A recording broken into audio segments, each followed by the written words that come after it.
तो हवाई जहाज में एक व्यक्ति को मूंगफलियों से एलर्जी है और आप अपने मूंगफली के पैकेट को खोल नहीं सकते क्योंकि उसकी मौत हो सकती है। लेकिन मुझे इस चीज़ की एलर्जी है, उस चीज़ की एलर्जी है, मुझे साफ हवा से एलर्जी है, मुझे सूरज की रोशनी से एलर्जी है, मुझे बारिश से एलर्जी है। ऐसा वास्तव में लोगों के साथ हो रहा है।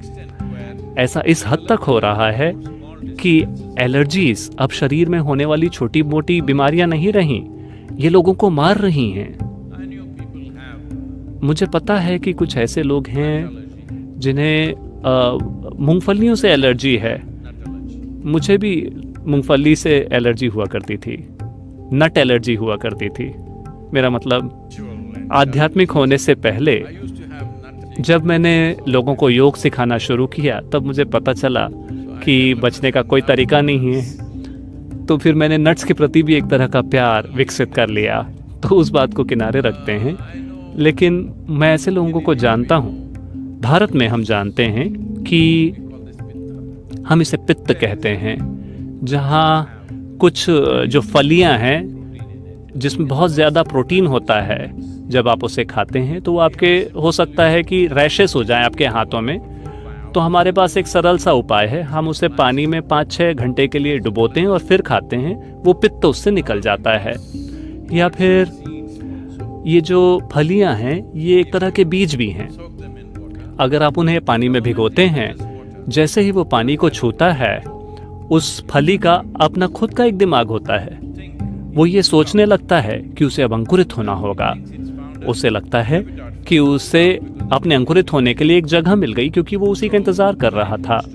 तो जब वो अंकुरित होना चाहता है, जब वो धरती के अंदर होता है, तो उसे पता है कि कई सारे दूसरे जीव मौजूद हैं जो उसे खाना चाहते हैं, कीड़े मकोड़े, काफ़ी सारी चीज़ें। तो उस फलियों के अंदर कुछ हद तक जहर होता है।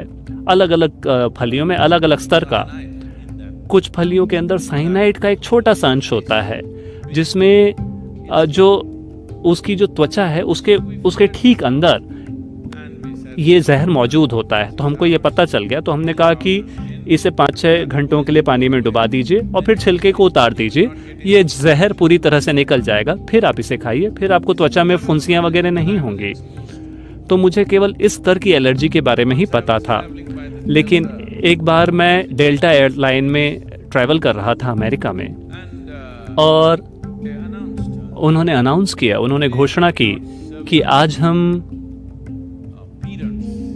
मूंगफलियां सर्व नहीं करेंगे, क्योंकि हवाई जहाज में एक ऐसा व्यक्ति है जिसे मूंगफलियों से एलर्जी है। तो जब मैं अमेरिका आया, लोग कहने लगे पीनट पीनट। मुझे हमेशा लगता था कि ये कैसे पैदा करते हैं, हम इसे ज़मीन से उतारते हैं, आपको पीनट कैसे मिलता है? चूंकि वो ग्राउंड से आता है, वो एक ग्राउंड नट है। खैर, वो चीज़ अब मुझे समझ आ चुकी है। तो हवाई जहाज़ में एक व्यक्ति को मूंगफलियों से एलर्जी है और आप अपने मूंगफली के पैकेट को खोल नहीं सकते क्योंकि उसकी मौत हो सकती है। फिर मैंने कुछ डॉक्टर से पूछा, क्या ये वास्तव में सच है या हम बढ़ा चढ़ा के कह रहे हैं? उन्होंने कहा, नहीं नहीं सदगुरु, ये बिल्कुल सच है कि इस तरह के बंद वातावरण में अगर आप मूंगफली का पैकेट खोलते हैं तो शायद वो आदमी मर जाए। तो मैंने भी आपको बताया कि मुझे एलर्जी थी नट्स से, लेकिन इस तरह की एलर्जी नहीं कि ये आपको मार डाले। और कई सारे लोगों की मौत हुई है। अब लोगों को दूध से एलर्जी है, बारिश से एलर्जी है, सूरज की रोशनी से एलर्जी है। लगभग हर वो चीज़ जो आपके जीवन को पोषित करती है, उससे लोगों को एलर्जी है। हमें समझना होगा। इसके शायद कई कारण हो, लेकिन मेरी समझ में, चीज़ों के मेरे बोध में इसका एक कारण ये है, मुझे लगता है कि हमारे अंदर ये सारे अलग अलग तरह के जीवन जो मौजूद हैं और जो हमारे जीवन की मदद कर रहे हैं, हमें वो बना रहे हैं जो हम हैं, हम उन्हें खुश नहीं रख रहे हैं। हमारे अंदर का जीवाणुओं का ये जीवन किसी न किसी वजह से नाखुश है, या तो बहुत ज़्यादा प्रोसेस्ड खाना खाने की वजह से, या लगातार अप्राकृतिक माहौल में जीने की वजह से, हर समय एयर कंडीशन चलते रहते हैं, शहरों में रहने की वजह से जहाँ हवा बहुत ज़्यादा प्रदूषित है, और सबसे बढ़कर हर चीज बहुत ज्यादा सैनिटाइज है। आपका घर एक हॉस्पिटल की तरह है, एक हॉस्पिटल थिएटर की तरह है। हर समय उसका सैनिटाइजर होशे रहता है। हर कोई, ठीक है अभी वायरस का समय है, आप हाथ धो रहे हैं, वरना हर समय अपने हाथ को साबुन से धोइए। देखिए, बैक्टीरिया, वायरस, माइक्रोब्स, ये हमारा एक हिस्सा है। इस शरीर के अंदर हमसे कहीं ज्यादा उनकी संख्या है। आप जिसे मैं कहते हैं वो इन वायरस और बैक्टीरिया की संख्या से कहीं कम है जो हमारे अंदर मौजूद हैं। तो उन्हें खुश रखना बहुत ज्यादा महत्वपूर्ण है। तो सिर्फ एक पत्ती तोड़कर, एक शहर के गार्डन से नहीं, शायद उन सब में कीटाणुनाशक को डाला गया हो, लेकिन किसी प्राकृतिक अवस्था में एक पत्ती को तोड़कर अपने मुंह में डालना आपको मारेगा नहीं, क्योंकि यह जीवन और वह जीवन आपस में जुड़े हुए हैं। और सबसे बढ़कर धरती से संबंध तोड़कर रखना। जिस धरती से हम पैदा हुए हैं, जिस मिट्टी से हम पैदा हुए हैं, उससे अपना संबंध तोड़ना। उस मिट्टी पर जिस पे कि हम अंततः जाके मिलने वाले हैं, उससे अपना संबंध तोड़कर रखना। मेरे ख्याल से हमारे अंदर जो 1000 से ज़्यादा प्रजातियों के जीवाणु मौजूद हैं, वो खुश नहीं हैं।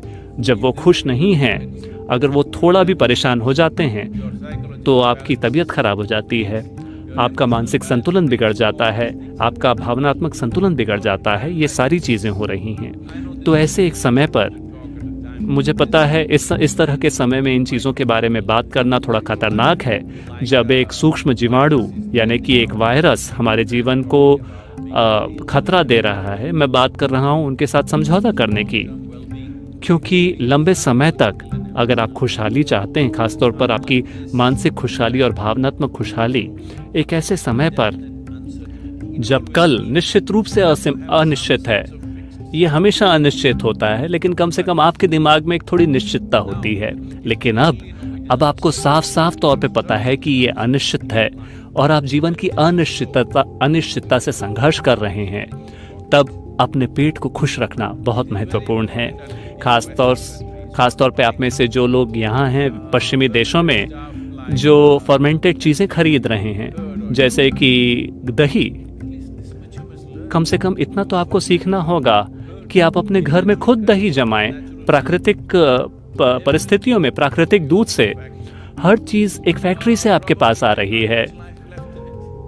ज़्यादा संभावना इस बात की है कि उसमें ज़्यादा जीवन बता ही नहीं है। अभी ऐसे लोग हैं जो प्रोबायोटिक बेच रहा है। पूरी धरती, पूरी दुनिया प्रोबायोटिक से भरी हुई है। उसे भी बाजार से आना पड़ेगा, वरना आप उस पर विश्वास नहीं करेंगे।